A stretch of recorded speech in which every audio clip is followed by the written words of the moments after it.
Welcome back. It is Tuesday. That means it is time for the SiouxFalls.Business Report. On Dakota News Now, Jodi Schwan is back in studio with us today. Thank you for being here. For sure. And the Sioux Falls Regional Airport is undergoing a major transformation. What can you tell us about the plans? There has been so much happening. You know, it's easy to see the parking ramp, which we'll talk about in a minute, but they are really positioning themselves for the future with this next one because design is being finalized on an addition to the concourse that would bring at least 5, maybe 6 more gates. So that, of course, would support the airport's ability to manage the current flight load.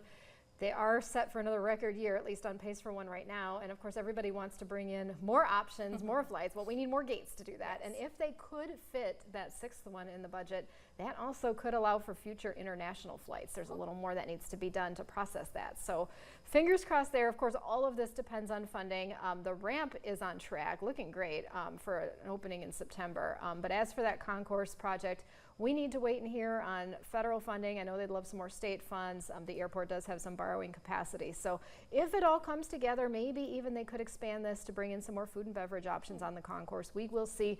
We'll know more later this year. But, I mean, the fact that they are this far along in design makes me optimistic. We could see work starting next year.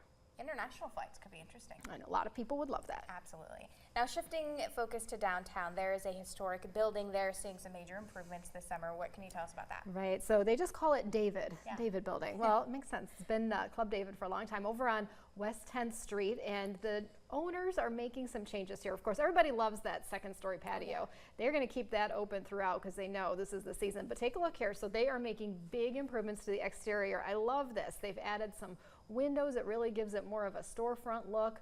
Now the work is going to be moving inside. That first floor they see as a good fit for events. Upstairs will expand to become more of a full-service restaurant. These are the owners behind places like Parker's and Myrtle's and Dada and Icon Lounge. So they have a great history downtown of preservation, and they're moving quickly. So I think we will have updates here on the menu and the interior improvements throughout the rest of the summer. That one could be good to see too. Absolutely. All Great right. to see that. Jodi, thank you for stopping by. And always, you can stay up to date with the local business headlines by heading over to SiouxFalls.Business.